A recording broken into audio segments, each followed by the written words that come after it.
Bien. Entonces, hasta que se terminó el anterior parcial, vimos básicamente el modelo de mínimos cuadrados ordinarios.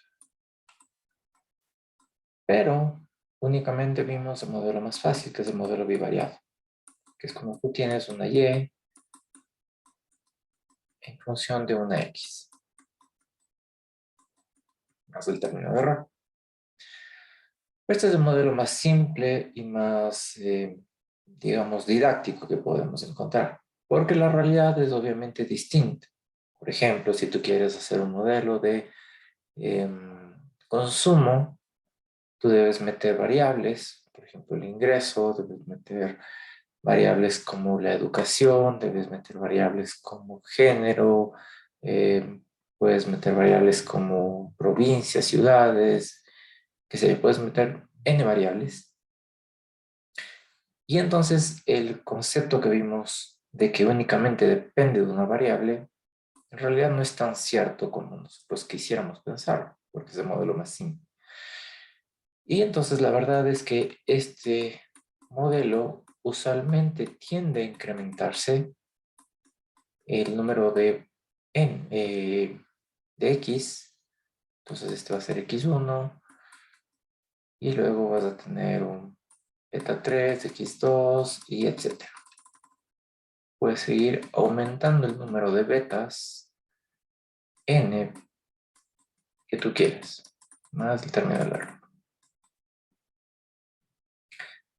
Bien, entonces este ya es un modelo un poco más realista porque sabemos que tenemos más variables que podemos ingresar en un modelo. Eso no significa que tú debas meter n variables en un modelo. Vamos a ver justamente el día de hoy que, de hecho, meter muchas variables, meter 5, 10, 20 variables, lo que provoca es que tus estimaciones no sean tan buenas, que tus estimaciones empiecen a ser sesgadas. Entonces, ¿cuál es la lógica aquí? Que debes meter las variables suficientes y necesarias en el modelo. Suficiente refiriéndome a la teoría. Si la teoría te dice que el consumo o la propensión marginal del consumo depende de 2 o 3 variables, usa esas 2 o 3 variables, porque es lo que te dice la teoría. Si tú quieres meter variables adicionales, puedes estar provocando un problema de sobreestimación. Entonces, muchas variables no es mucho, no es bueno, y pocas variables tampoco es bueno. Entonces, ¿cuál es el número? Bueno, ahí depende del modelo que estés haciendo. Y justamente para eso, tenemos que ver las pruebas de estadísticas, tenemos que ver la prueba F, tenemos que ver la prueba, tenemos que ver el R cuadrado, para ver si es que incluir una variable adicional o quitar una variable mejora o empeora mi modelo. Entonces la idea es que cada que tú quieras meter una variable adicional, haces una prueba estadística para saber si en realidad esa variable es importante. Caso contrario, no la metas porque vas a generar sobreestimación. Bien. Entonces, la clase de hoy básicamente lo que vamos a hacer es aumentar una variable más. Es decir, lo que vamos a hacer es un modelo con 3 variables.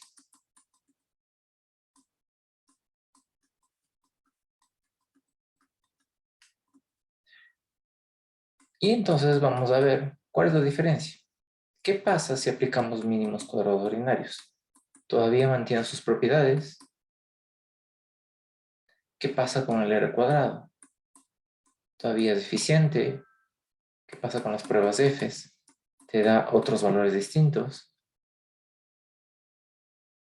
Y la idea es que lo que encontramos del día de hoy para 3 variables implica que va a funcionar para n variables. ¿Ok? Tú puedes seguir haciéndolo o estimando mínimos cuadrados ordinarios como lo vamos a hacer hoy. Sin embargo, cuando ya haces más de 2 o 3 variables, ya se empieza a hacer un problema un poco tedioso el estimarlo de esa manera como lo hemos venido estado haciendo. Y por lo tanto, usualmente se usa matrices. Entonces, por eso era la idea de que se vayan familiarizando un poco con matrices. Si bien en este curso no topamos mucho el tema de matrices porque no es la idea de que te empapes en la parte matemática, sino que te empapes en la parte teórica de econometría. Eso no significa que no se use. En realidad, todo lo que se enseña en econometría es basado en matrices. Entonces, todo lo que hemos hecho hasta hoy puede ser replicado a través de formas matriciales que ustedes mismos ya hicieron en sus trabajos. Bien. Lo que sí vamos a usar eso es para el próximo semestre, cuando veamos datos de panel y series de tiempo. Ahí sí necesito un poco más el tema matemático para enseñarles esos temas. Bien, por ahora vamos a este tema de tres variables. Bien. Entonces, ¿cuál es la idea? La idea es que vamos a meter una variable adicional. Vamos a meter esta x3. Y entonces ahora tengo un intercepto y tengo dos variables betas.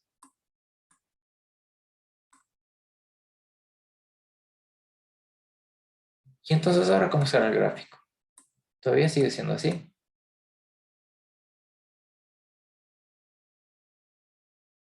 Todavía sigue siendo una línea recta. O ya empezó a cambiar. Sigue siendo recta, ya que esos exponentes se ve que son 1. Ya, sí. Los betas sí siguen siendo 1. Pero fíjate que al incluir más variables, ya se hace un poco más complicado el poder dibujarlo. Para dibujar esto tendría que hacer un gráfico en tercera dimensión. A medida que tú ingresas más variables, significa que tú tienes que ingresar una nueva dimensión. Hasta aquí no teníamos problema porque estábamos hablando en dos dimensiones. Por lo tanto, podíamos graficar un plano. Pero en tres dimensiones ya se me hace más complicado. Entonces, usualmente no vas a encontrar gráficos que superen las dos dimensiones. Y por eso acá entra en importancia el tema matemático, las matrices. Bien, entonces vamos a ver qué pasa con este beta 2. Cuando teníamos un modelo únicamente con dos variables, beta 1 y beta 2, nosotros sabíamos que el beta 2 lo que me mostraba era la relación entre x2 y y. Pero ahora hay otro beta aquí. Y entonces la pregunta sigue siendo la misma. Este beta 2 me sigue diciendo la relación entre esto y esto. ¿Y qué pasa con este? ¿No influye en algo? Eso es lo que vamos a resolver el día de hoy. Cuando tú tienes más de una variable, a estos betas, beta 2 y beta 3, se les denomina como coeficientes de regresión parcial. Entonces ya no hablas de intercepto y pendiente, sino que ya se convierten en coeficientes de regresión parcial. Como queremos seguir usando mínimos cuadrados ordinarios, ¿por qué? Porque todavía se cumple lo que dijimos, los supuestos de Gauss-Markov. Este modelo todavía cumple linealidad en los parámetros, también aquí en las variables, cumple, o queremos más bien que cumple con todos los supuestos de no autocorrelación, de heteroscesticidad, de no endogeneidad, etc. Es decir, queremos mantener los mismos supuestos vistos cuando tenemos dos variables. Linealidad, que el valor medio de la perturbación sea igual a 0,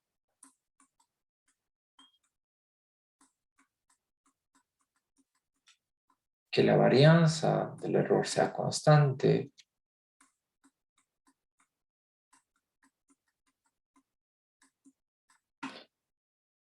que no existe autocorrelación serial,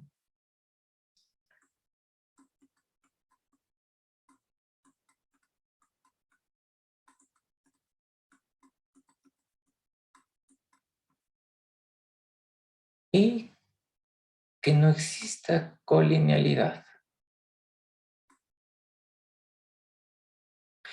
¿Qué significa esto de colinealidad? Estos términos ya lo vamos a ver luego. Justamente vamos a ver cómo reconocer si existe correlación serial y cómo corregirlo, cómo verificar si existe la varianza de errores constante, es decir, si existe heterocedasticidad, al contrario, cómo corregirlo. Pero una cosa que no podemos corregir es esto, no colinealidad. Y entonces, la no colinealidad significa que ninguna de las regresoras se puede escribir como una combinación lineal exacta de las regresoras restantes del modelo. ¿Qué quiere decir esto? Cuando tú usas matrices, tú lo que haces es una descomposición de las matrices. Lo decompones en eigenvalores y en eigenvectores. Cuando tú obtienes los eigenvalores, lo que estás buscando es que una variable no tenga relación con otra variable.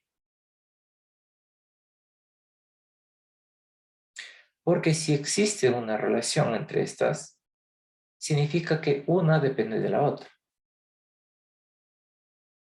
O dicho de otra manera, que son linealmente dependientes.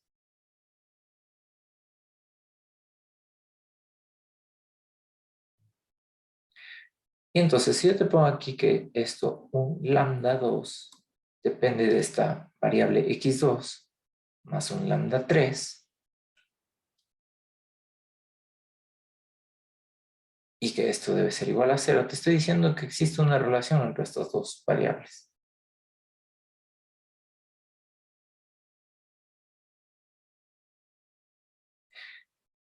Lo contrario sería decirte que no existe una relación entre estos dos. Es decir, que lambda 2, lambda 3 es igual a 0. Por lo tanto, esto es 0 y esto es 0. Y eso significa entonces que no hay una relación entre x2 y entre x3.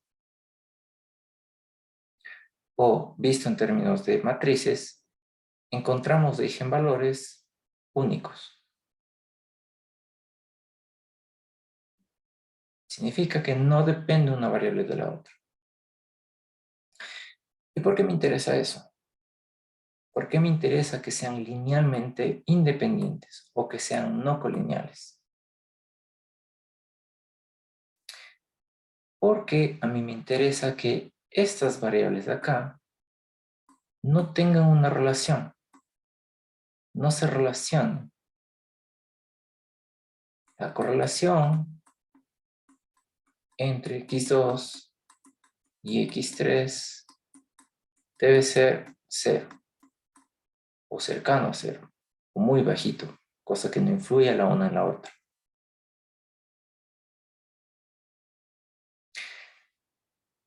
Imagínate que estamos haciendo un modelo de consumo, ¿bien?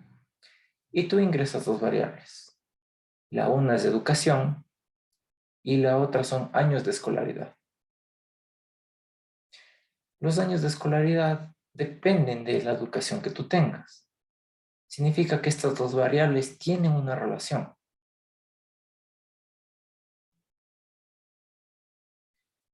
¿Y cuál es el problema? Si estas dos variables tienen una relación. Cuando son, cuando son dependientes de estas variables, significa que podemos tener colinealidad.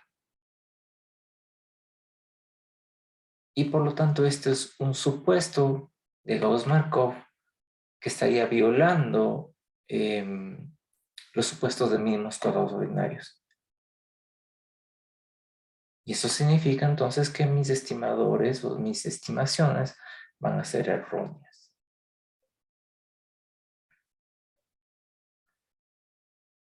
Entonces, por ejemplo, si te digo que x3,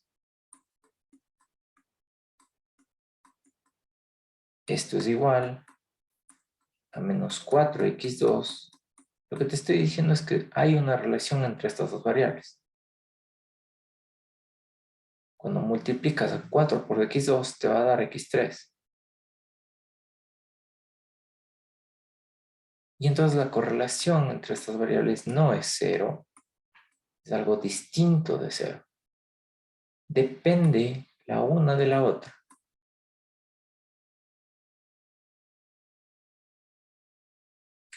Y entonces, una variable puede depender mucho o puede depender poco de otra. El problema que nos genera es cuando depende mucho de la variable. A eso se lo conoce como colinealidad perfecta. Es cuando tú multiplicas un valor a esa variable y te da la otra. O divides un valor o sumas un valor y te da la otra.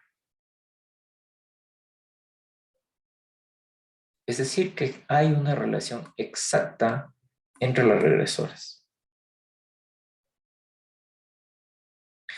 ¿Y qué implica esto? Que cuando yo voy a hacer mínimos cuadrados ordinarios y yo quiero hacer este modelo de acá arriba,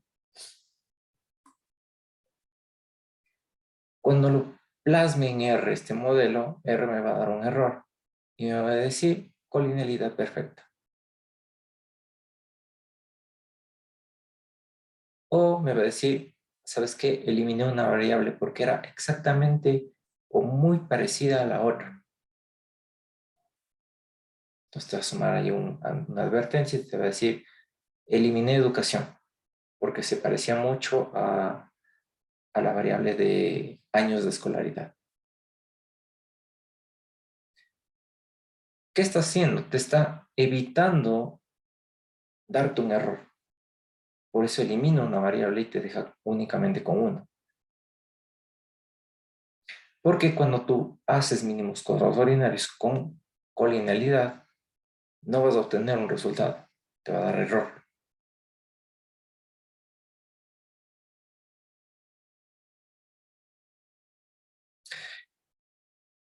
Entonces, lo que te estoy diciendo es que cuando existe este tipo de relaciones, básicamente solo hay una variable. Solo hay esta variable. Y la otra depende de esta. Es decir, solo hay una variable independiente. Y no dos como nosotros creíamos. Y entonces, cuando tú quieras hacer mínimos cuadrados ordinarios y obtener los betas,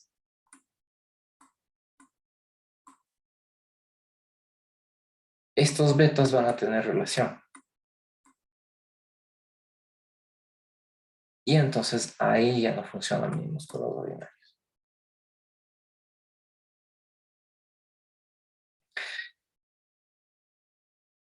Si esto que está acá lo ponemos en esta ecuación, aquí estoy reemplazando a x3 como menos 4x2. Obtengo factores comunes de x2 y mira lo que me queda. Me dice que básicamente beta 2 y beta 3 dependen solo de esta variable.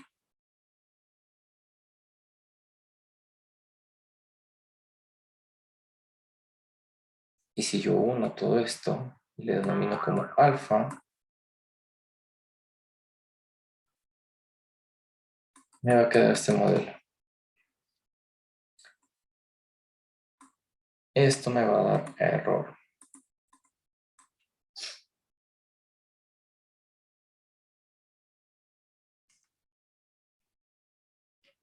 ¿Bien? Tutor, ¿puede explicar por qué se da el caso de error en ese punto? No le entendí bien ese detalle. Porque las variables están relacionadas. Entonces tú tienes dos variables, x2 y x3. Al momento en que haces la regresión, tú supones que estas dos no tienen relación. Ese es un supuesto de mínimos corredordinarios. Y por eso te da el error. Porque cuando ya le pones en R te dice, ¿sabes qué? Si tienen correlación estas dos. Entonces yo no puedo darte un resultado. Por eso te va a dar un error. Dicho de manera fácil. De manera más complicada, en realidad lo vemos un poco más adelante con ya las matemáticas. Bien, entonces, ¿cómo se interpreta una regresión múltiple? Suponiendo que se cumplen todos los supuestos de Gauss-Markov y que podemos utilizar mínimos cuadrados ordinarios, hacer un modelo de regresión de tres variables implica que estamos haciendo esto. La esperanza de y condicionada en x2 y en x3. Y esto es igual al beta 1 más beta 2 por x2 más beta 3 por x3. Bien, ¿qué cambió cuando vimos bivariado? Que ahora está esta nueva variable acá. Por lo tanto, está este nuevo factor acá.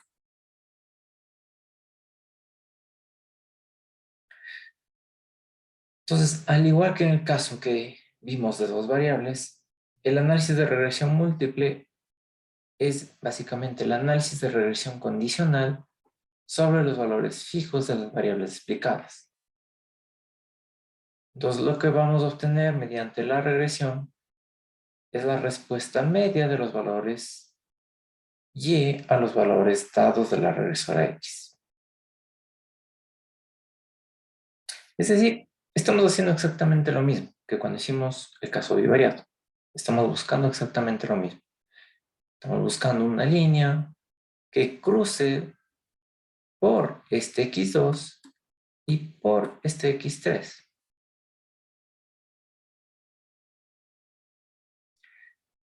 Entonces, beta 2 lo que va a medir es el cambio del valor de la media de y, es decir, la esperanza de y, por una unidad de cambio en x2. Entonces, acuérdate que beta 2 lo que quiere es encontrar la relación entre esto y esto.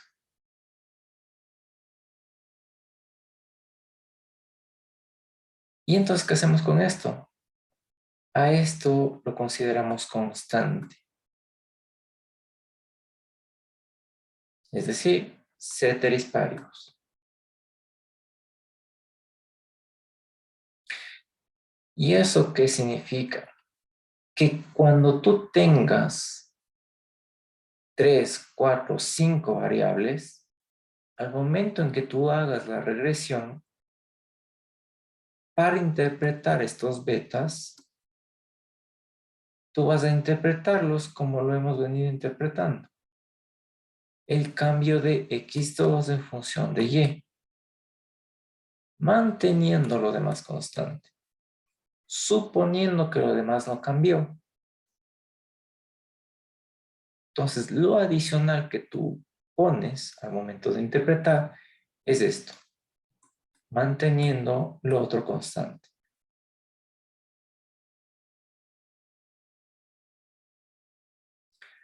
Y lo mismo vas a hacer con x3. Entonces, lo que quieres es medir cuál es la relación entre esta variable y esta, manteniendo esto constante.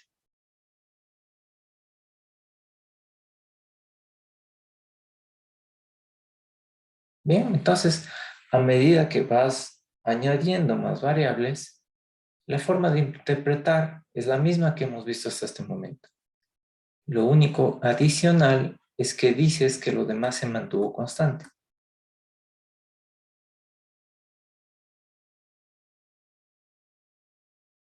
Entonces, x3 va a medir el cambio del valor medio de y por una unidad de cambio de x3, cuando x2 es constante. ¿Ya? Entonces, hagamos un modelo con 3 variables. Tenemos la mortalidad infantil versus el PIB per cápita y la tasa de alfabetización de las mujeres. ¿Ok? Antes, lo que hicimos es únicamente estas dos variables, el PIB versus la mortalidad infantil. Ahora añadimos esta nueva variable que es la tasa de alfabetización de las mujeres. ¿Y cuál es la idea entonces? Queremos ver qué influye en la mortalidad infantil. En el PIB y en la tasa de alfabetización de las mujeres. Entonces la pregunta es, ¿un país más desarrollado tiene tasa de mortalidad infantil mayor o menor? Y una tasa de alfabetización de mujeres tiene una mortalidad infantil mayor o menor. ¿Y en qué grado? Eso es lo que nos van a decir los betas. Acuérdate que el beta me da un valor numérico, positivo o negativo, y ese beta yo lo interpreto como el grado de variación.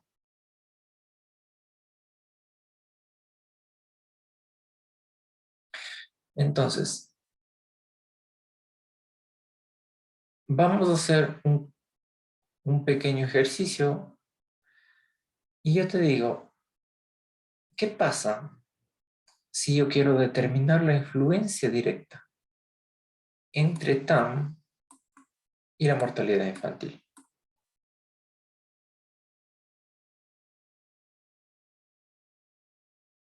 No, perdón, entre TAM y el PIB.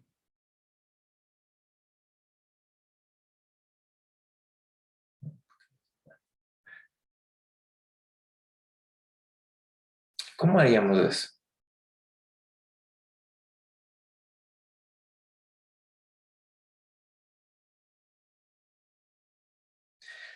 Una forma sencilla de hacerlo es hacer varias regresiones. Por ejemplo, si yo quiero conocer cuál es el efecto de la mortalidad infantil en la tasa de alfabetización, quitando este efecto de aquí, yo debería hacer dos regresiones. La una va a ser una regresión entre esto y esto, y de aquí voy a obtener los residuos. Con los residuos, yo puedo hacer otra regresión con TAM.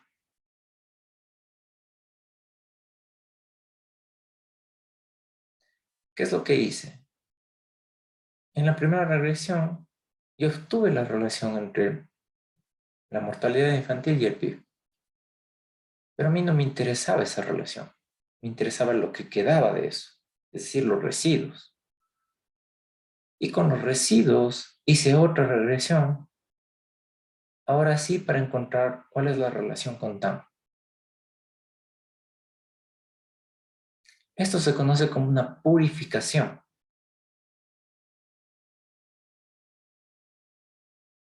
¿Por qué? Justamente porque en la primera regresión eliminaste esa relación que tenían estas dos variables. Y únicamente te quedaste con el residuo. Te quedaste con la variable purificada. Y con eso haces otra regresión.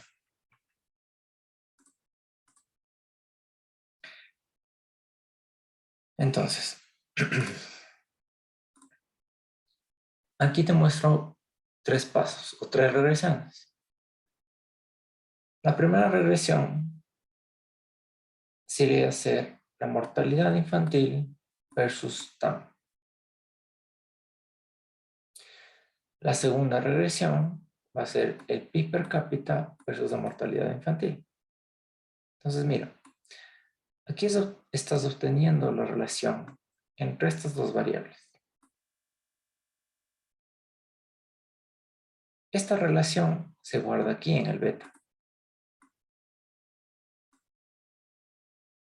Lo que no está en el beta, es decir, lo que está aquí en el error, es lo que quedó. Lo que no es la relación entre mí y Tam. Haces lo mismo en la segunda regresión. Obtienes el pi per cápita con la mortalidad infantil. De nuevo, el beta 2 es la relación que tiene PIB versus mortalidad infantil. Eso significa que en los residuos es lo que no encontró relación entre el PIB y la mortalidad infantil.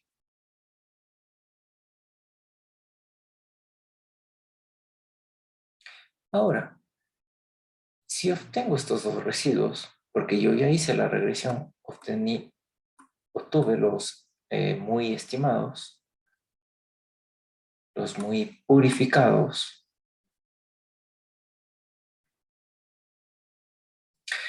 En el primer modelo, en los errores, me va a quedar la parte de mortalidad infantil que queda luego de eliminar la influencia de TAM.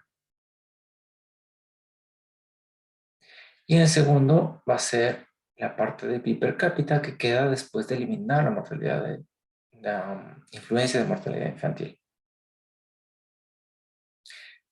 Si yo luego hago una regresión entre los residuos, entre esto y esto, es decir, hago esta regresión, lo que vamos a obtener es el efecto del PIB per cápita sobre la mortalidad infantil.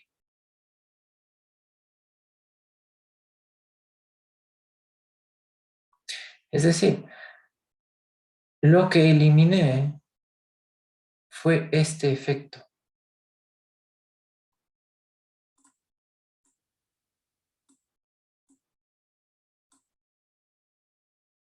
Y con lo que me quedé es con este efecto purificado entre estas dos variables.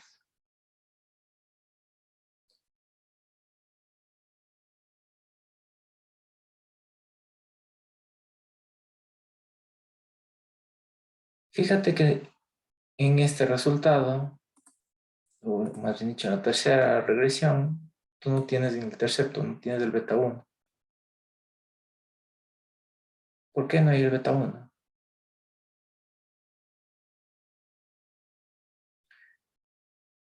Porque al momento de hacer los errores, ya no hay un intercepto.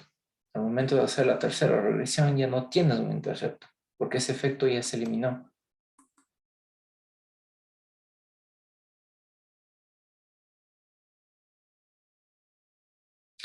Entonces, básicamente, en vez de realizar este proceso que es medio absurdo, porque tendrías que hacer 3 regresiones para obtener un resultado, en realidad no es necesario hacerlo. ¿Por qué? Porque cuando hacemos mínimos cuadrados ordinarios, estamos obteniendo justamente este beta purificado. Entonces, únicamente te muestro que esto es una purificación. Y esta purificación es lo que hace mínimos cuadrados cuando está dándote los efectos parciales. Es decir, cuando tú haces una regresión,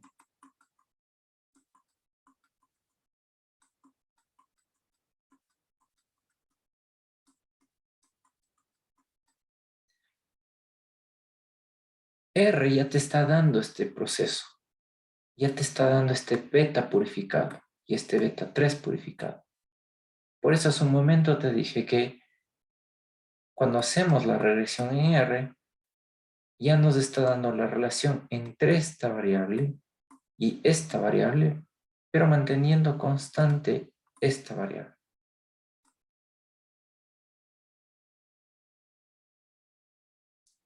O sea, cuando haces la regresión, no específicamente en R, o cualquier software. Eso es lo que está haciendo. Está haciendo este proceso de 3 regresiones. para darte el efecto purificado de este. Entonces eso significa que no es necesario hacer todo este procedimiento engorroso, sino que únicamente lo haces en cualquier software estadístico y esto ya va a ser el beta purificado. De la misma manera,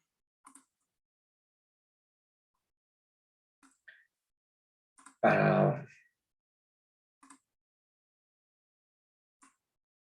cuando yo haga la relación entre esto y esto, me va a dar este purificado y esto le mantiene constante. ¿Ok?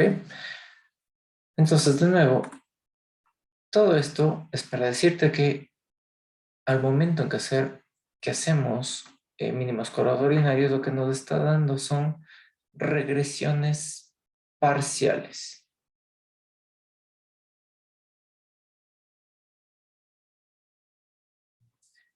Por eso, nosotros teníamos que interpretarlo de esta manera. El cambio de y en función de x2 manteniendo x3 constante.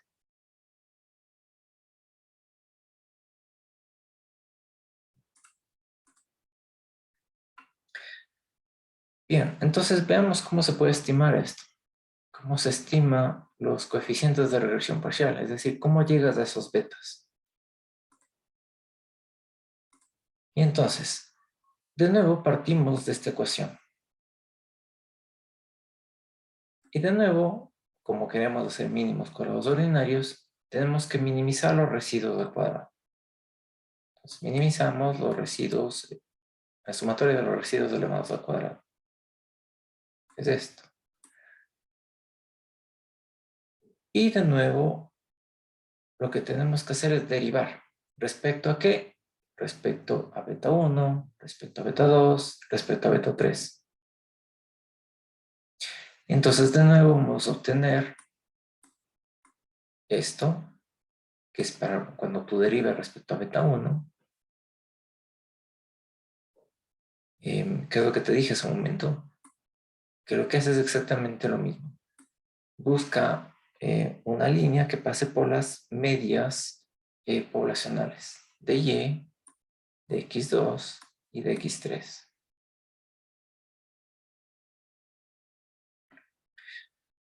Luego, cuando derivemos respecto a beta 2 y cuando derivemos respecto a beta 3, vamos a obtener estas ecuaciones.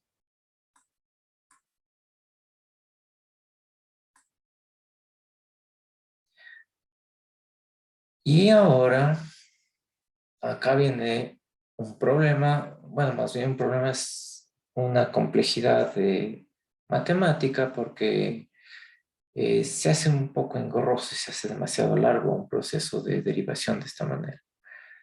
Pero bueno, acá te pongo los resultados nada más. El beta 1, fíjate que es exactamente lo mismo que encontramos cuando teníamos el modelo bivariado. La única diferencia es que esto no existía.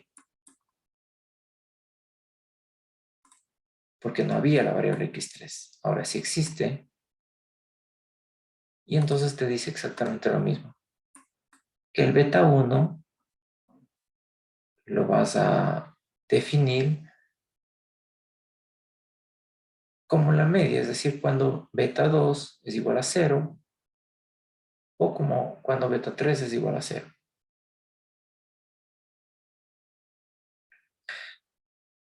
Luego, esto es el beta 2 y el beta 3. Ya los valores finales que obtuvimos después de derivar. Fíjate una cosa aquí. Fíjate en el denominador del beta 2 y en el denominador del beta 3.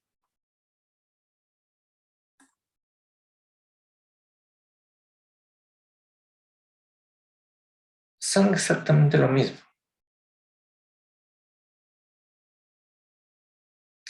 Y de hecho, si tú te das cuenta acá, lo que estás calculando es una correlación entre estas variables.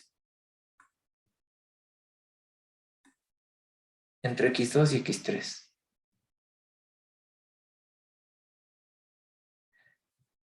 ¿Qué significa esto? Que lo que te expliqué hace un momento, de que ahora sí me importa que no exista colinealidad, era por esto.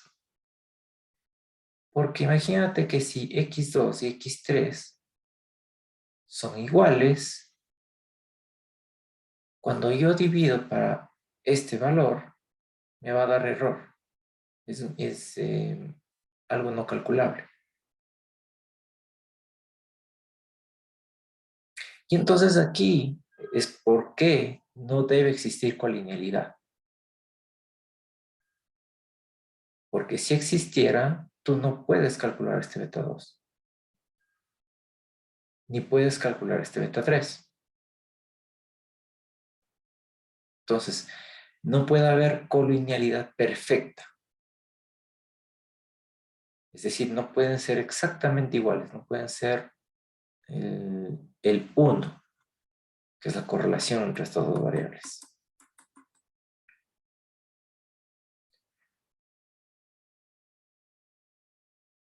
En la parte de arriba, en cambio, tú tienes la relación normal que tienes de la y en función de la x, en este caso de la x2. Y también influye la x3.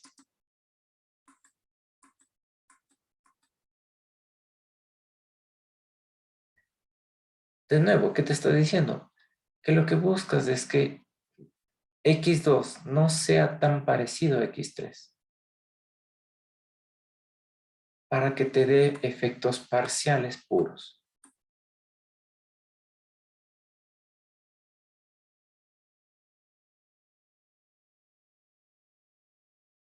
Entonces, Mi si estimado tú... tutor, ¿puede por favor repetir esa parte? Me confundí un poco. Ya, a ver, Esa ese parte, problema de yo, que tú tienes dos o sea, variables. le entendí a la parte de que los denominadores son iguales, ¿cierto? Ujú. En la parte de abajo solo estamos pasando a la izquierda los beta uno, beta 2 y beta 3 Ya, de la parte de la derecha de arriba, ¿cierto? Solo los pasó. Ahí nos estaba explicando de que los denominadores son iguales. ajá. Y eso, ¿a qué influía? Esa parte no la entendí. Ya vamos un poquito más allá. Te resuelvo eso. Aquí no se ve muy claro, pero les doy más adelante y te muestro. Por ahora solo entiende que el denominador es exactamente igual. Siempre, cuando no son, siempre van a ser exactos cuando no exista colinealidad, ¿cierto? Em, o sea, siempre no entiendo tu pregunta de siempre van a ser exactos. ¿Te refieres a que siempre va a ser esta misma ecuación? Exacto. Siempre vamos a tener la misma ecuación cuando Claro, no exista colinealidad. claro. Siempre vas Pero, a tener esta misma si ecuación. existe, va a ser diferente. Claro. Si existe colinealidad, entonces no vas a poder calcularlo. Ok. ¿Y por qué no vas a poder calcular?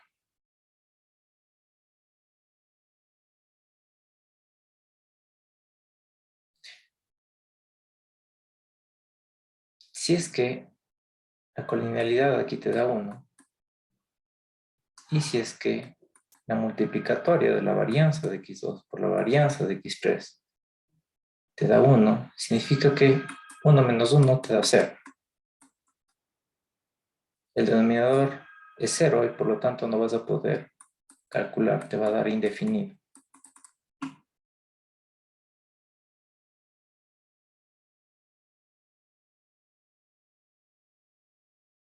Entonces, más que estás incumpliendo los supuestos de Gauss-Markov, es porque matemáticamente, si es que esto pasa, te va a dar indefinido y no vas a poder calcular los betas.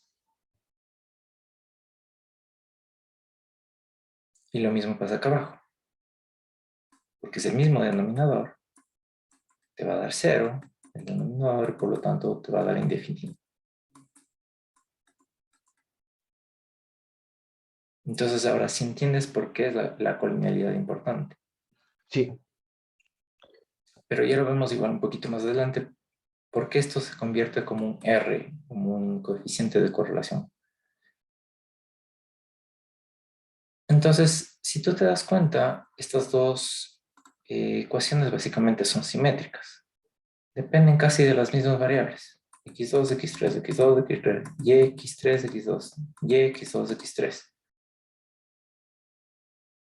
Es decir, que obtienes la una de la otra.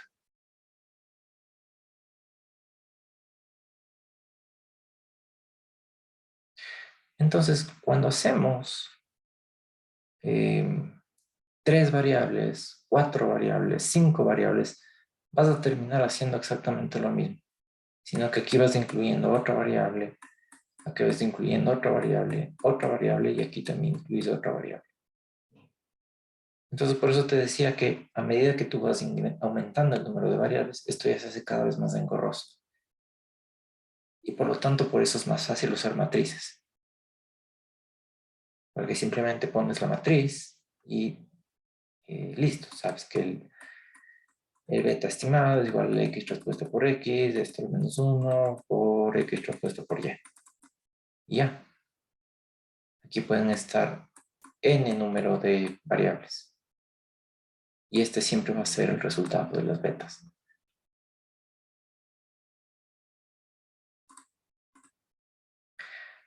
Entonces, ya encontramos las betas, ya sabemos que esta es la ecuación, así como cuando encontramos en el modelo bivariado, encontramos la ecuación de beta 2 y la ecuación de beta 1. Aquí también encontramos la ecuación de beta 2 y la ecuación de beta 3. Entonces, de nuevo caes en lo mismo. Siempre que tengas tres variables, usas esta ecuación para encontrar el beta 1, beta 2, beta 3. y estas ecuaciones nos da para utilizarlas en R, ¿no? Para que sea más fácil. Sí, claro. En teoría es más fácil, sí. Ok. Y entonces lo mismo haces al encontrar las varianzas. Ya encontré los betas, ahora tengo que encontrar las varianzas. ¿Y por qué quiero encontrar las varianzas? Para que entiendas por qué influye justamente este tema de colinealidad. Entonces, si obtenemos la varianza de beta 1, básicamente me da todo ese chorizo enorme de cosas. Obtenemos la varianza de beta 2 y la varianza de beta 3. Fíjate que en la varianza de beta 1 influyen las medias de x2, de x3, multiplicadas por las otras variables. Es decir, que en beta 1 también se va aumentando el número de variables a medida que les vas metiendo en el modelo. La varianza de beta 2 ahora lo ves de manera un poco más fácil. Mira que tienen el mismo denominador. ¿Y eso qué significa? Que tanto la varianza de beta 2 como la varianza de beta 3 dependen de este coeficiente de correlación justamente entre las dos.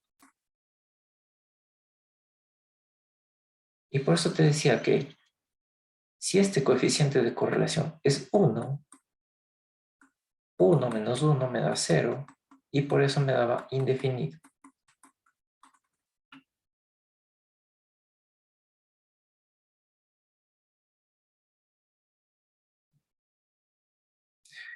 Entonces por eso no pueden ser exactamente iguales.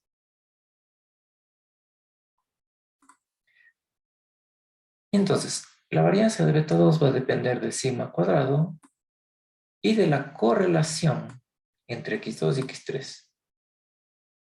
Igual la varianza de beta 3 depende de sigma cuadrado y de la correlación de x2 y x3.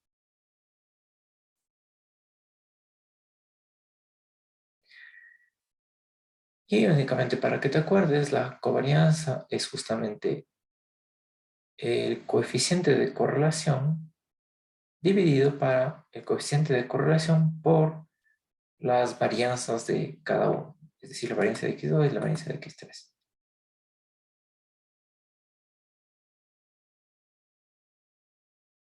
Ahora, cuando queremos calcular el sigma cuadrado, tenemos 3 grados de libertad menos, el beta 1, el beta 2 y el beta 3.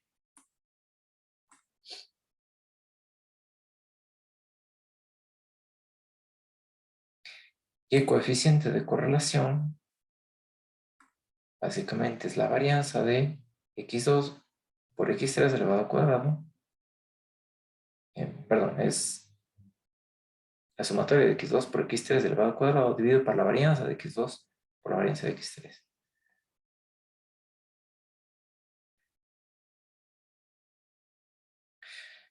Entonces, básicamente lo que queríamos obtener es la sumatoria de los residuos al cuadrado, que dependían de la sumatoria de estos y al cuadrado menos este beta 2 por la sumatoria de y por x2 al cuadrado menos este beta 3 por la sumatoria de y por x3 al cuadrado.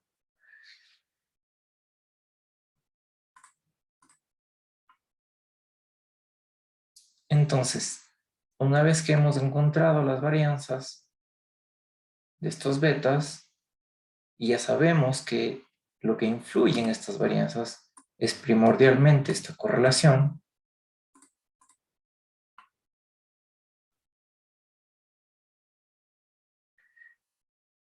ahora tenemos que ver qué pasa con las propiedades de mínimos cuadrados ordinarios. Entonces, ¿las propiedades se mantienen o no? Y la respuesta obviamente es que sí. La primera propiedad te decía que la línea de regresión pasa a través de las medias, de y media, x2 media y x3 media. Y eso sí ocurre y lo encontramos cuando determinamos el beta 1. Luego, te decía que otra propiedad es que el valor medio de y es igual al valor medio del y observado. Y esto también se cumple. Reemplazamos aquí el beta 1. Tomamos factor común y obtenemos que el y en desviaciones es igual a este beta 2 por x2 y en desviación más este beta 3 por x3 y en desviación. Entonces también se cumple esto. Que la sumatoria de los residuos de muy sea igual a la sumatoria estimada de la media, que es igual a 0. Es decir, que los residuos no están correlacionados ni con x2 ni con x3. Entonces, tanto para x2 como para x3, la sumatoria de residuos al cuadrado multiplicado por estas variables es 0. Entonces, cumplimos también esta propiedad. Que los residuos no están correlacionados con y, también cumplimos esta propiedad.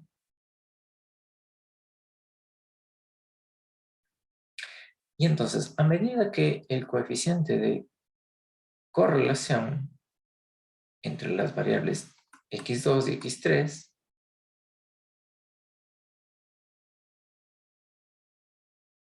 se acerca a 1, implica que las varianzas de beta 2 y beta 3 van a aumentar para los valores dados de sigma cuadrado.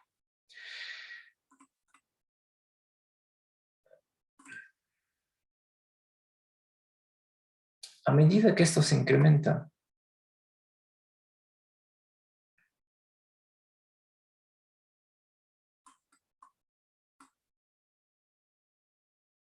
a medida que esto se incrementa, esto va a disminuir.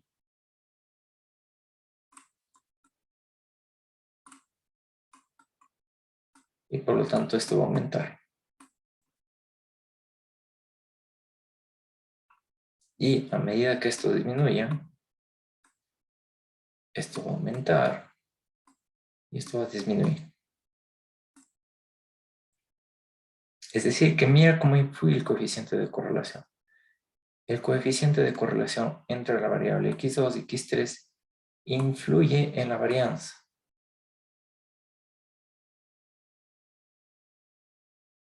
Mientras más alto sea, mientras más colineal sea, implica que la varianza cada vez va a ser más amplia.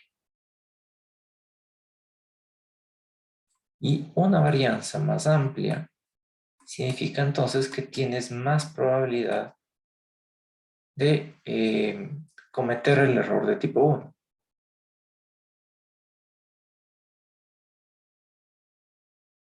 Yo te dije que lo que buscamos es que las varianzas sean lo más pequeñas posibles. Y entonces, para que sea pequeña, significa que el coeficiente de correlación tiene que ser pequeño entre la variable x2 y x3.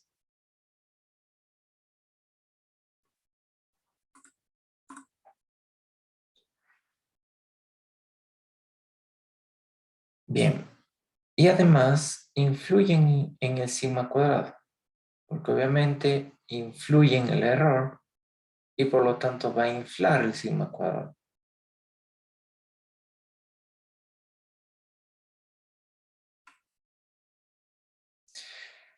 Entonces, siempre que no sea colineal perfecto, es decir, SR23 no sea igual a 1, se va a cumplir todas estas propiedades.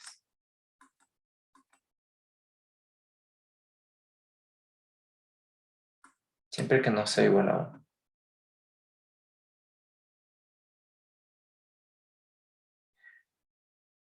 Y afortunadamente en economía las variables siempre tienden a tener una correlación, pero no tan perfecta como para decir que es 1. Entonces, por ejemplo, el ingreso per cápita tiende a incrementarse al igual que el consumo. Las dos variables tienden a crecer casi en el mismo sentido, pero no perfectamente en el mismo sentido. Entonces van a tener un coeficiente de correlación alto, qué sé yo, de un 0.7. No es igual a 1, pero sí es un poco alto. Eso significa entonces que yo puedo estimar con mínimos cuadrados ordinarios y todavía se cumplen todos los supuestos de Gauss-Markov.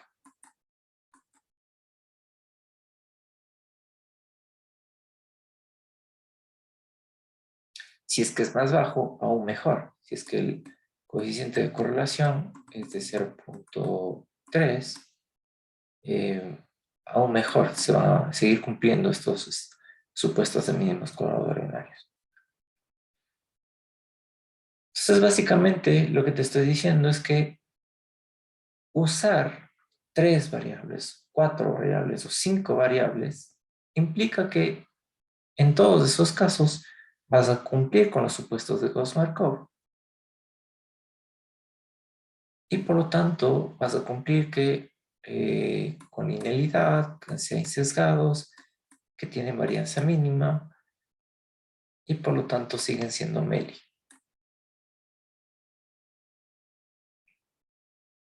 Y entonces por eso te decía que mínimos cuadrados ordinarios tienen muchas propiedades. Una de estas es una propiedad importante de que significa que no solo funciona con 2 variables, sino que funciona con n variables. Aún así, con n variables, siempre que no existe este caso de multicolinealidad perfecta, mínimos cuadrados ordinarios todavía va a ser eficiente y va a ser medio. R de 2, 3 también puede ser 0, ¿no? Sí, claro que puede ser 0, pero en ese caso no te afectaría en nada, porque acá sería 0 y no te afecta en nada.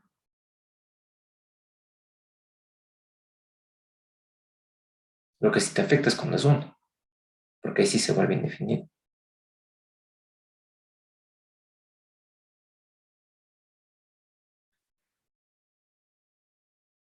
Entonces, una vez que ya hemos encontrado los betas, hemos encontrado la varianza, hemos encontrado los errores y sabemos que se cumplen los supuestos de Gauss-Markov usando 3, 4, 5 o n variables, entonces podemos seguir obteniendo las variables de la tabla nova. Entonces, ¿qué pasa acá? De nuevo, tienes toda la descomposición de la tabla nova. Es decir, que tú puedes encontrar la suma de cuadrados totales, la suma de cuadrados estimados y la suma de cuadrados residuales. Y por lo tanto, puedes encontrar el R cuadrado, puedes encontrar la prueba F, etc. Pero ahora hay que tener un poquito de cuidado en estas cosas. Si bien todo lo anterior que vimos significa que todavía siguen siendo eficientes, ahora en esta tabla nova hay que tener un poquito de cuidado para interpretarlo. Entonces, al igual que cuando tenías dos variables, el R cuadrado va a seguir midiendo la proporción de la variación de Y explicada por x2 y por x3. Entonces, anteriormente solo era la variación explicada de Y respecto a X. Pero ahora como tenemos dos variables, es la variación explicada de Y respecto a x2 y a x3. Y por eso ahora es este R cuadrado mayúscula. Cuando únicamente eran dos variables, te decía que era el R cuadrado minúsculo.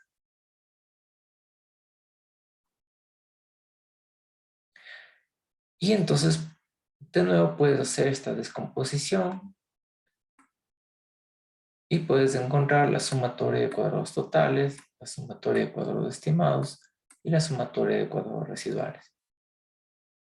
Si tú te das cuenta, no ha cambiado absolutamente nada. Lo único que se aumentó es esta nueva variable, pero la forma de calcular es la misma. Luego,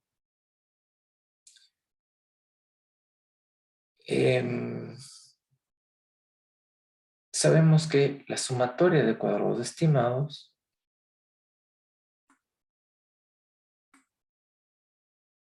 es esto, es este beta 2 por la sumatoria de y por x2 más beta 3 por la sumatoria de y por x3. Entonces, el R cuadrado ahora va a ser esto. Es exactamente lo mismo. La suma de cuadrados estimados dividido por la suma de cuadrados totales.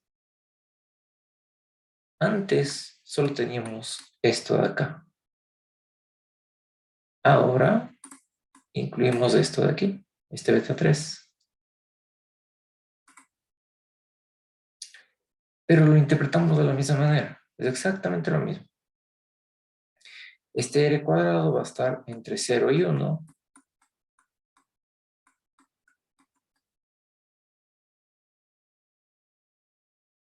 Y de nuevo, si es 1, la línea de regresión ajustada explica el 100% de la variación de Y. Y si es 0, significa que el modelo no explica nada de la variación de Y. Entonces, el R es la raíz de R cuadrado, se lo conoce como el coeficiente de correlación múltiple. Y esta es una medida o un grado de asociación entre y todas las variables explicadas en conjunto. Este R usualmente no tiene importancia, no tiene relevancia. Lo que sí tiene relevancia es el R cuadrado, que es el resultado que nos da cuando hacemos cualquier tipo de regresión en cualquier paquete estadístico. Este R cuadrado tiene una relación con las varianzas de los betas. Acá te estoy mostrando qué tipo de relación tiene. ¿Y eso qué significa? Que dependiendo del R, de qué valor te dé el R cuadrado, puede influir en las varianzas de los betas. Y eso ya lo vimos hace un momento. Porque este R básicamente se está midiendo cuál es la correlación entre estas variables respecto a la sumatoria de cuadrados totales. De nuevo, si este R cuadrado es 1, si te explica el 100%, esto va a darte indefinido.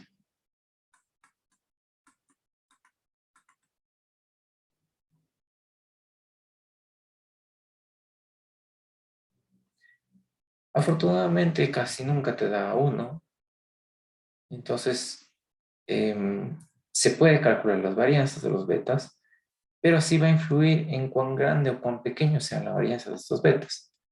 Entonces, un valor grande aquí va a provocar que el denominador disminuya y por lo tanto la varianza se incremente. Es decir, cuando tú tengas un R cuadrado alto de 0,80 a 0,90, va a implicar que tus varianzas de tus betas también tiendan a incrementarse.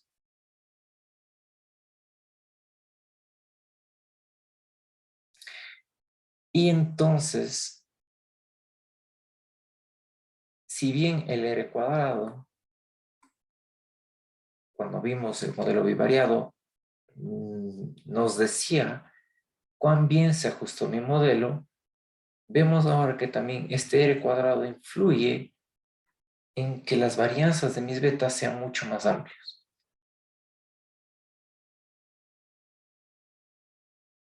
¿Y eso qué significa? Que cuando yo tengo un R cuadrado alto, voy a perder eficiencia.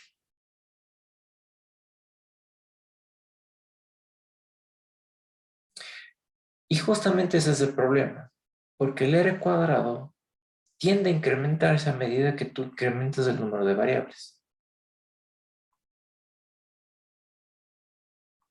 Si tú te das cuenta, aquí tenemos dos variables, x2, x3. Si yo le incremento otra variable, x4, x5, a medida que yo voy incrementando más variables, el R cuadrado va incrementándose.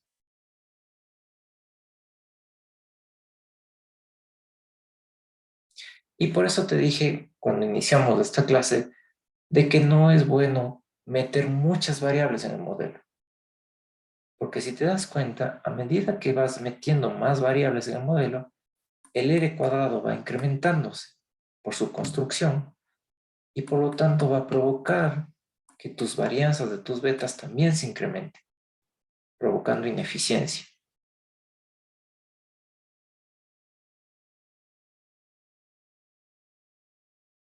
Y entonces, este es el problema de aumentar muchas variables en el modelo. Muchas variables implica ineficiencia de tu modelo.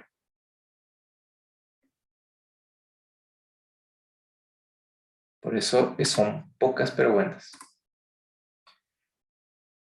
Bien, entonces veamos un ejemplo de qué pasa cuando tú usas tres variables. Y es justamente el ejemplo que planteamos hace un momento, que buscamos la mortalidad infantil versus el PIB per cápita versus la tasa de alfabetización de las mujeres. Si hacemos esto en R, básicamente me da este resultado. La pregunta es esta: ¿qué pasaría con la tasa de mortalidad infantil, con este mi, si el PIB per cápita y la tasa de alfabetización de las mujeres se incrementan de manera simultánea? Vimos hace un par de slides atrás que cuando tú haces este modelo de regresión lineal, estos betas lo interpretas como regresiones parciales. Es decir, aquí tú interpretarías que el PIB per cápita, a medida que se incrementa una unidad de este PIB per cápita, la mortalidad infantil tiende a decrecer en 0,056 unidades. ¿Ok? Lo cual es lógico, ¿no es cierto? A medida que el país tiene un PIB per cápita más alto, la mortalidad infantil tiende a decrecer. Y con la tasa de alfabetización de las mujeres también tiene ese mismo efecto. A medida que se incrementa la tasa de alfabetización en una unidad, la mortalidad infantil tiende a decrecer en 2.23.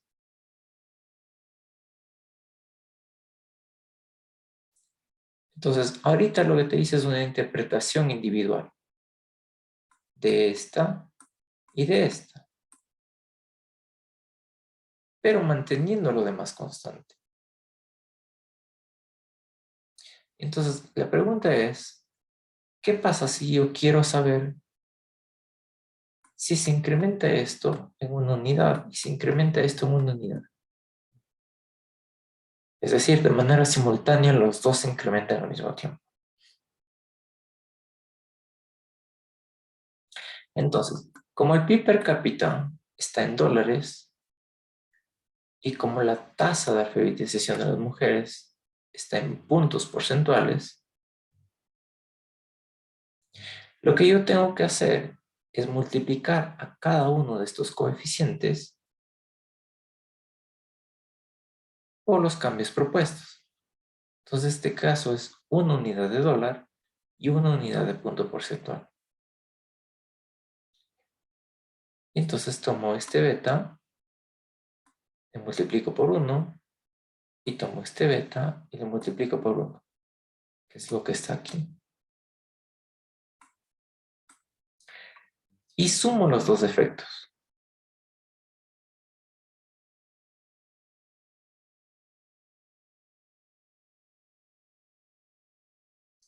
Entonces, este resultado del 2.23 es el resultado de un cambio simultáneo, de incrementar $1 en el PIB y de incrementar un punto porcentual en la tasa de alfabetización de las mujeres. Implicó que la mortalidad infantil se disminuye en 2.24 muertes.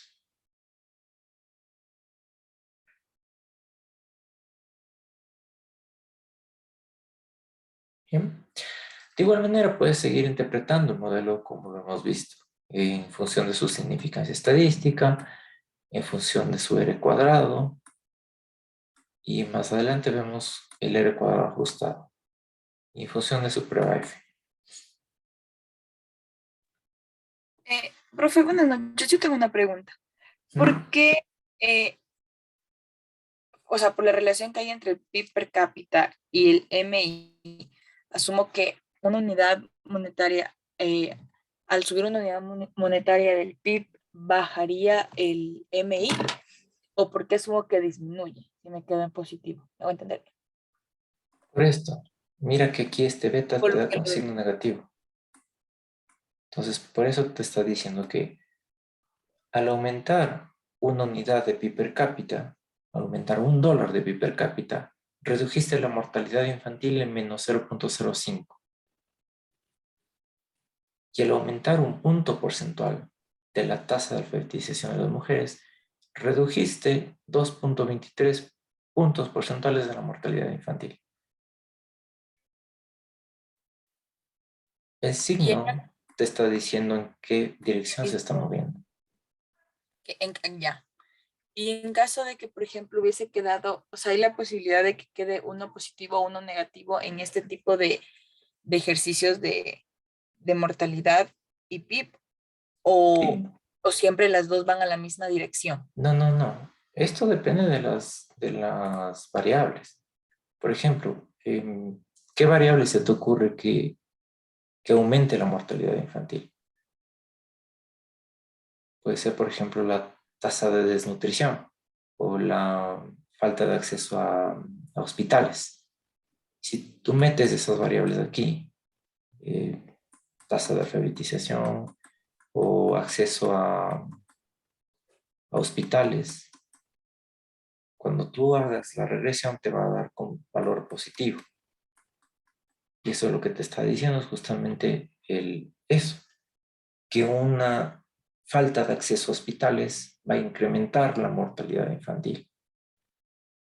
Entonces te va a dar aquí con un signo positivo.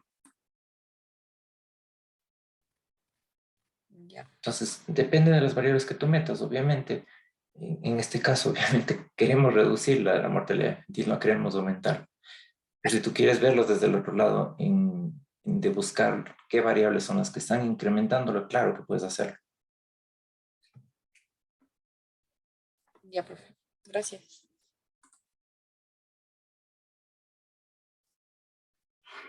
Ya, entonces... entonces vamos a lo que se conoce como sesgo de especificación. El sesgo de especificación es básicamente cuando tú conoces que una variable depende de ciertos factores y tú no los consideras.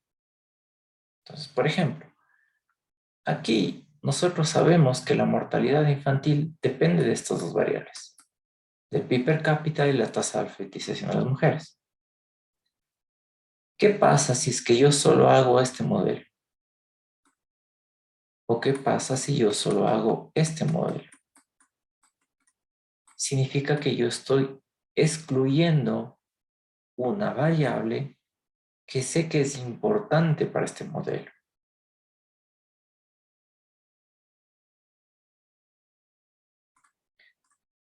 A eso es lo que se le conoce como un sesgo de especificación.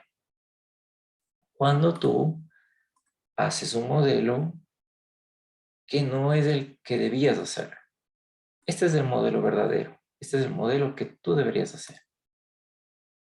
Pero tú hiciste este modelo. Estás omitiendo esta variable tam. Esto se conoce como cometer un error de especificación.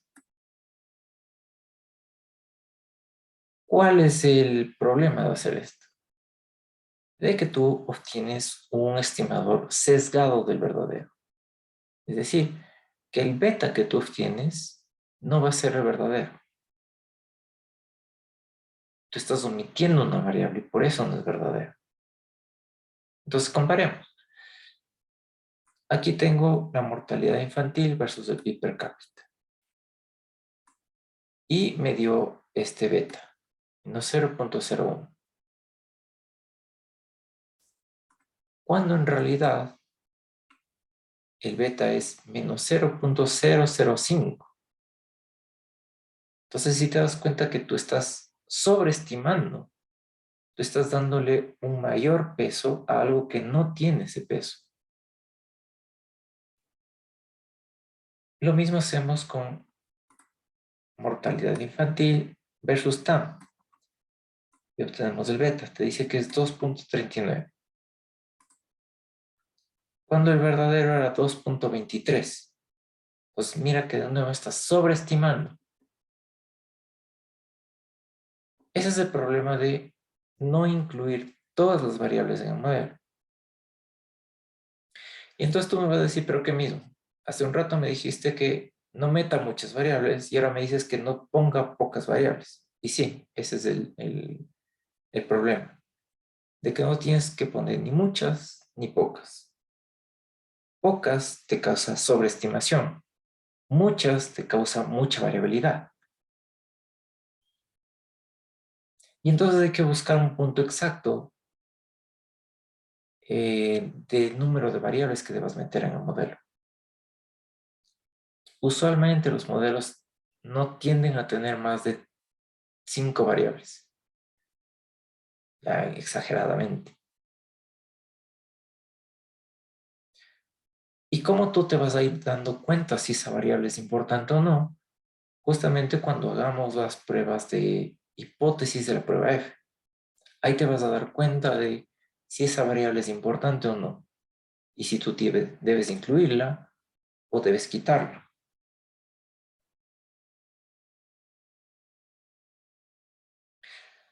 Entonces, en términos absolutos, se incrementó en 0.056 el pasar de este modelo verdadero a este modelo falso. Es decir, estás sobreestimando la relación entre el PIB y la mortalidad infantil, porque no estás considerando la tasa de alfabetización de las mujeres.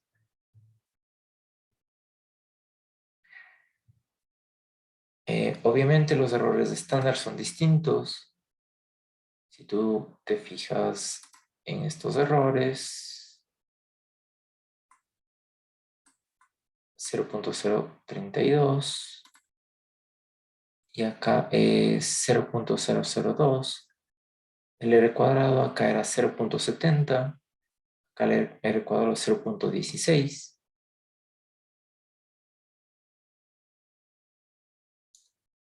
Entonces, fíjate que el R cuadrado mismo te está diciendo que esto no explica suficiente.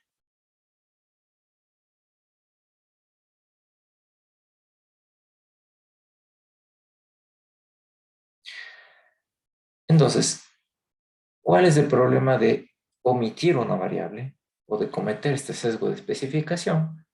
De que estás sobreestimando los betas, estás sobreestimando los errores y que el modelo te dé una R cuadrado baja.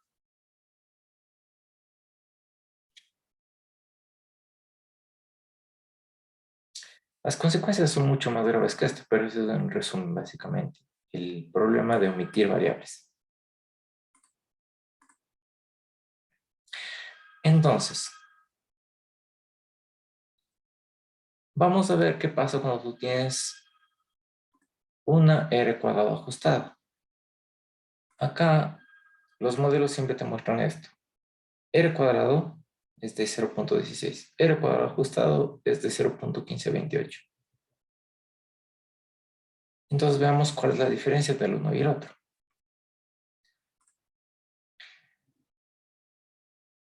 El R cuadrado, vimos hace un momento que tiene esta propiedad importante, de que no decrece, sino a que a medida que tú le incrementas el número de variables, tiende a incrementarse. Independientemente de si esa variable es buena o es mala, incrementar variables significa que el R cuadrado se incrementa. Entonces no te confundas, un R cuadrado alto no significa que tu modelo sea mejor. Significa que tú metiste 5 o 6 variables en ese modelo y por eso se te infló el R cuadrado.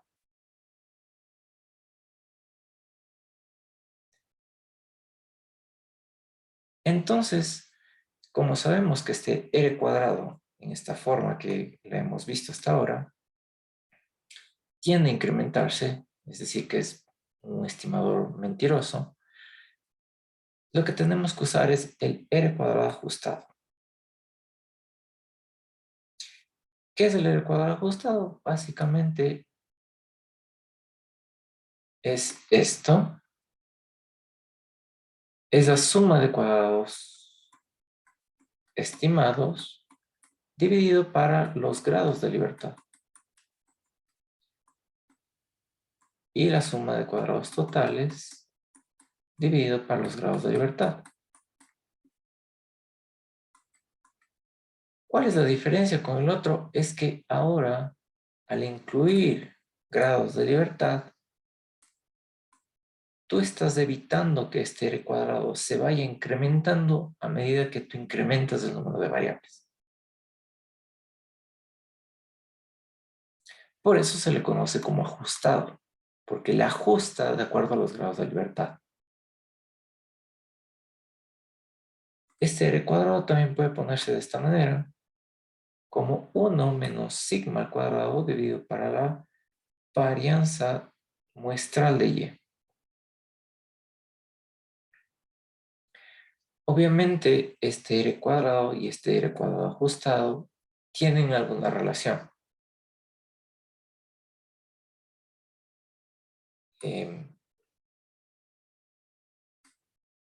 Obviamente, si es que le quitas los grados de libertad, volverías al R cuadrado normal. Y entonces, ¿qué significa esta ecuación de aquí? Lo que te está diciendo es que siempre que tú hagas una regresión, el r cuadrado va a ser mayor que el r cuadrado ajustado.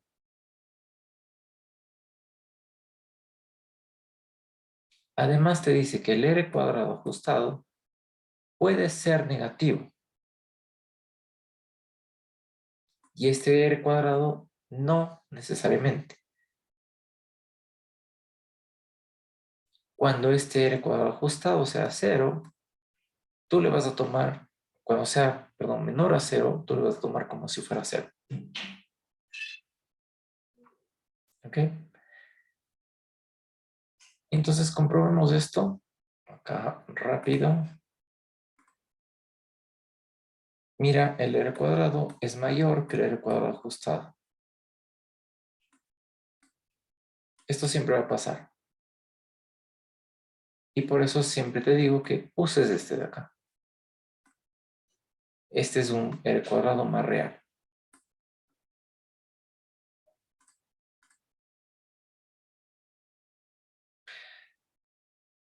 Entonces, la pregunta es esta. ¿Me sirve el r cuadrado para comparar entre modelos? Es decir, yo acá tenía un r cuadrado de 0.69 y yo lo comparo con este r cuadrado de acá, que es de 0.15, o con este r cuadrado de acá, que es 0.66. ¿Puedo hacer eso?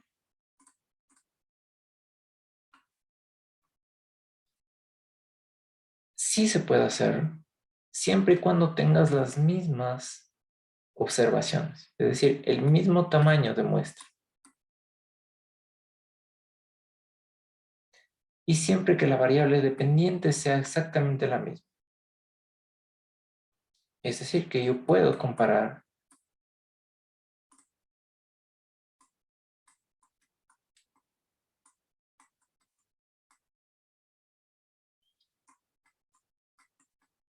este modelo y este modelo. Siempre que el tamaño de la muestra sea el mismo. Es decir, que en ambos el número de variables sea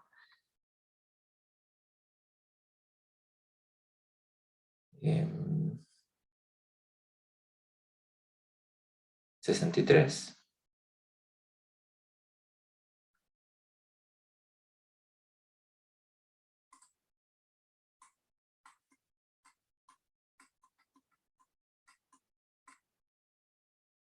Y que la variable dependiente sea la misma. Entonces, ahí sí puedo comparar estos dos modelos por el r cuadrado. Y entonces compremos.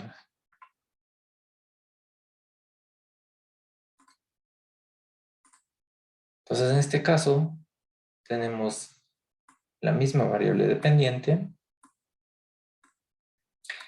el mismo número de variables, entonces sí puedo compararlos.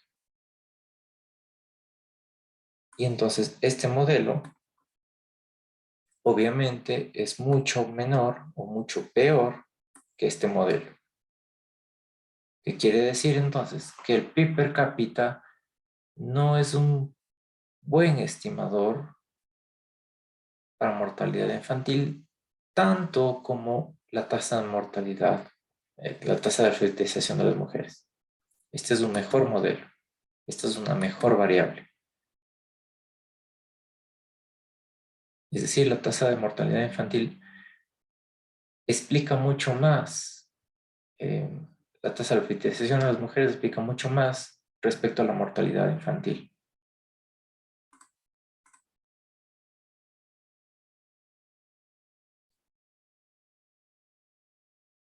Bien.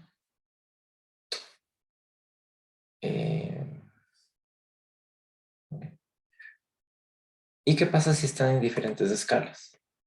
Por ejemplo, yo tengo este modelo con logaritmo, la variable y tengo este modelo sin logaritmo, la variable y. En este caso yo no puedo compararlos porque están en diferentes escalas. Pueden tener el mismo número de variables,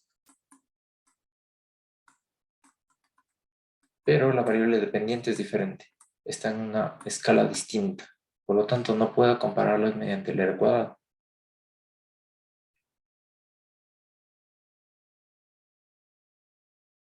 Si tú te fijas, el R cuadrado acá está en logaritmos y acá no. Por eso no puedo compararlos.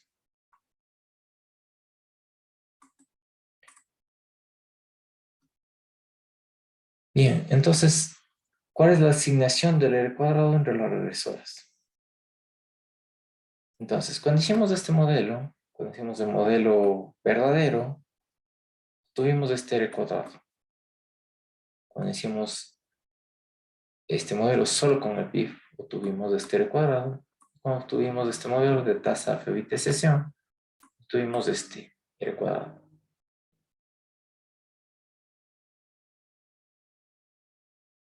Vimos que aquí todas son la misma variable dependiente y tienes la misma número de variables en cada uno.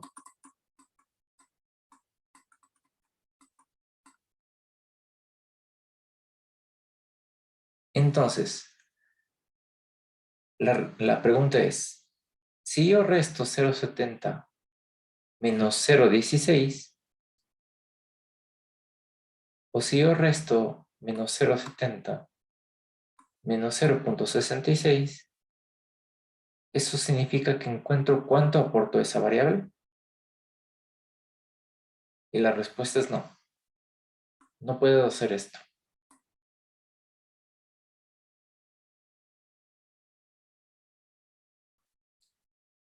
Nunca puedes comparar o nunca puedes restar los R's cuadrados de un modelo con el otro y pensar que esa es la aportación de la otra variable.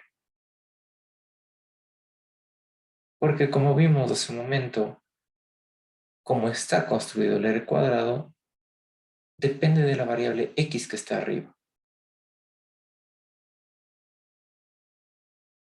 Es decir, depende del orden que tú le pongas a las regresoras.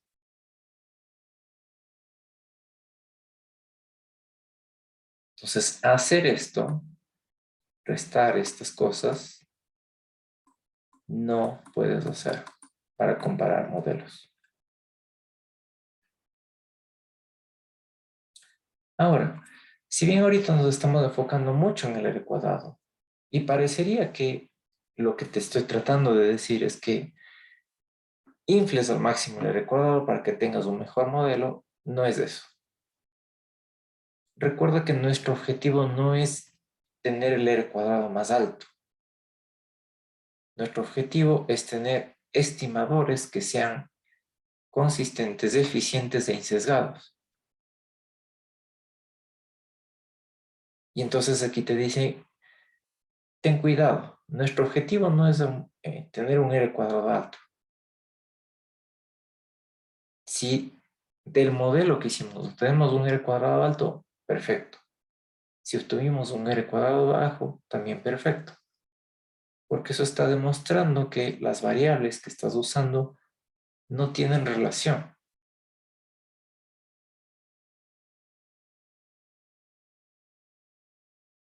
Entonces, de nuevo, lo que me interesa es que las variables, los betas, tengan significancia estadística. Que se rechace las pruebas T, que se rechace la prueba F. Y si adicionalmente a esto me da un R cuadrado alto, perfecto. Pero si me da un R cuadrado bajo, también es perfecto, porque me está diciendo la realidad del modelo. Entonces no se enfoquen tanto en el R cuadrado, sino en ver que se cumplan los supuestos de Gauss-Markov para saber si sus estimadores son eficientes.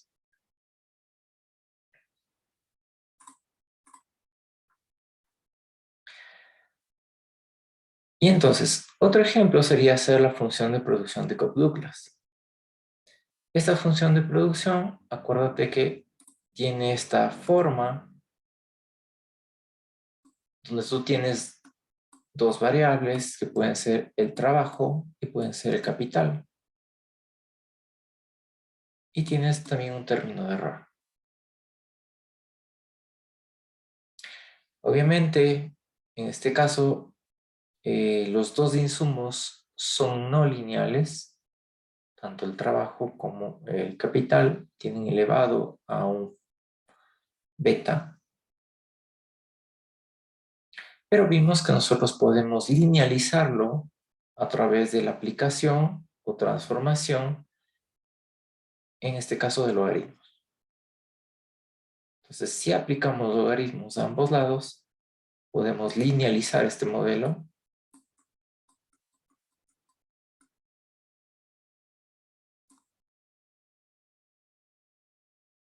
Y de nuevo, entonces, podemos usar mínimos cuadrados ordinarios.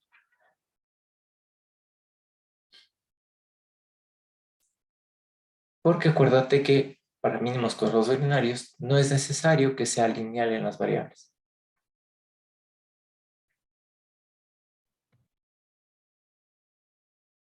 Entonces, en este modelo obviamente es un log-log y por tanto tenemos elasticidades de la producción respecto a las dos variables, trabajo y capital. Y sabemos que la sumatoria de estos dos, la sumatoria de este beta 2 y este beta 3, lo que me va a permitir es conocer los rendimientos de escala. Pueden ser constantes, pueden ser decrecientes o pueden ser crecientes.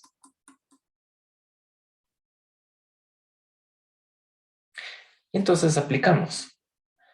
Tenemos información del sector manufacturero de Estados Unidos. Tenemos la producción. Tenemos las variables de trabajo y de capital. Ya hacemos el modelo. En log-log. Y obtuvimos aquí los betas para el trabajo y el beta para el capital. Es decir, la elasticidad. Entonces, manteniendo constante el insumo de capital, el incremento de 1% del trabajo provocó en promedio un incremento de 0.47 de la producción, que es este valor de acá. Esta es la forma de interpretarlo. Como te dije hace un momento, lo único que añades es que estás manteniendo constante la otra variable.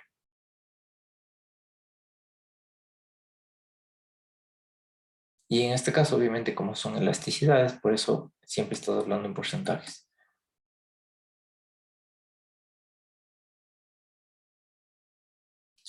De manera similar, puedes interpretarlo el otro, que te dice entonces que manteniendo constante el trabajo, un incremento de 1% en el capital, generó en promedio un incremento de 0.52% en la producción. Y entonces si sumamos estos dos, 0.46 más 0.52, tenemos 0.99. Y eso significa entonces que la producción de Estados Unidos en el 2005 presentaba rendimientos constantes de escala.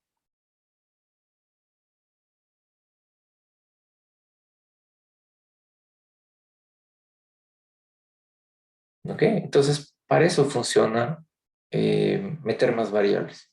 Porque obviamente puedes interpretar más cosas y tu modelo puede ser mucho mejor. Mira, en este caso que el R cuadrado ajustado es de 0.96%, es del 96%, mejor dicho. Mira que estas variables son estadísticamente significativas y por lo tanto es un buen modelo. Igualmente acá rechazas la hipótesis nula conjunta de que sean cero.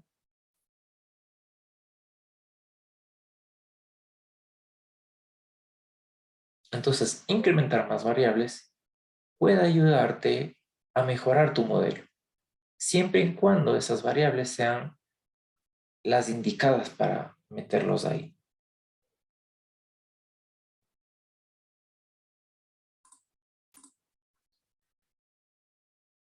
Y lo mismo puedes hacer si quieres hacer un modelo de regresión polinomial. Usualmente si quieres un modelo de esta forma, de que tenga una forma de S, necesitas que tenga más variabilidad de la que hemos visto. Hasta ahorita hemos visto modelos simplemente lineales. Pero aplicar polinomios, elevar al cuadrado, al cubo, a la cuarta, a la quinta, implica que esta línea recta tiende a doblarse. Entonces se genera este movimiento, esta no linealidad. Esta no linealidad usualmente funciona cuando tú quieres que exista esa no linealidad. Como en este caso, que queremos una función de producción. Entonces, ¿qué vamos a comparar acá? Comparamos el costo marginal respecto a la producción. Entonces, sabemos que la producción en un principio tiene un costo creciente. A medida que incrementas la producción, el costo también se incrementa, pero no de una manera grande. Luego tiende a decrecer y luego sí se incrementa totalmente. Rendimientos crecientes, rendimientos constantes, rendimientos decrecientes. Y entonces, para estimar este modelo, lo que tenemos que hacer es un modelo de regresión polinomial. Entonces, ¿cómo hacemos esto? Elevando a esta x a distintos polinomios. En este caso, para 1 y luego para 2. En este caso, únicamente estamos haciendo de segundo grado, por eso está elevado máximo al cuadrado. Entonces, si aquí le incrementamos el término de error, tenemos este modelo. Hay únicamente una variable explicativa y hay dos variables de x.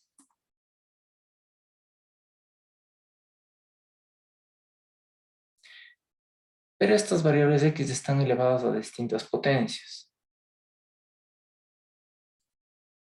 Y me vas a decir que al principio de este curso, al principio de esta clase, te dije que no puede existir colinealidad perfecta. Y aquí te estoy metiendo dos variables exactamente iguales, x.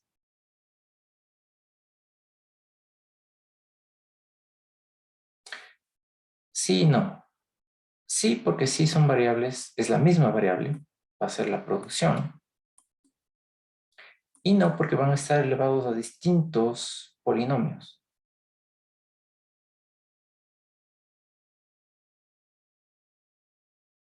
Y entonces cuando te dije que existía colinealidad, te dije que era una multiplicatoria, una suma, una división de la otra variable.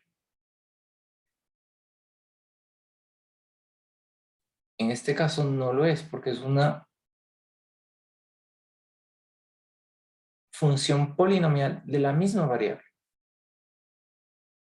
Entonces cumple con los supuestos de mínimos cuadrados ordinarios.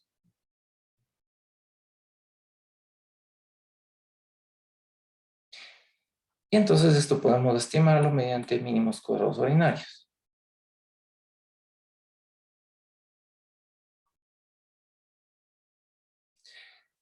Y básicamente el modelo que estamos haciendo es esto.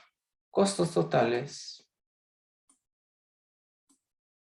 producción, producción elevado al cuadrado, producción elevado al cubo. Y obviamente en cada uno de estos casos tienes el beta. Tienes un beta positivo, un beta negativo y un beta positivo. Y lo que te está mostrando es justamente esos rendimientos crecientes, constantes y decrecientes. Creciente, constante o más bien decreciente, que es negativo, y la otra vez creciente. Por eso esto es positivo, negativo y positivo. Mira que tiene significancia estadística. El R cuadrado ajustado es de 0.99. O sea, te explica más que perfectamente bien.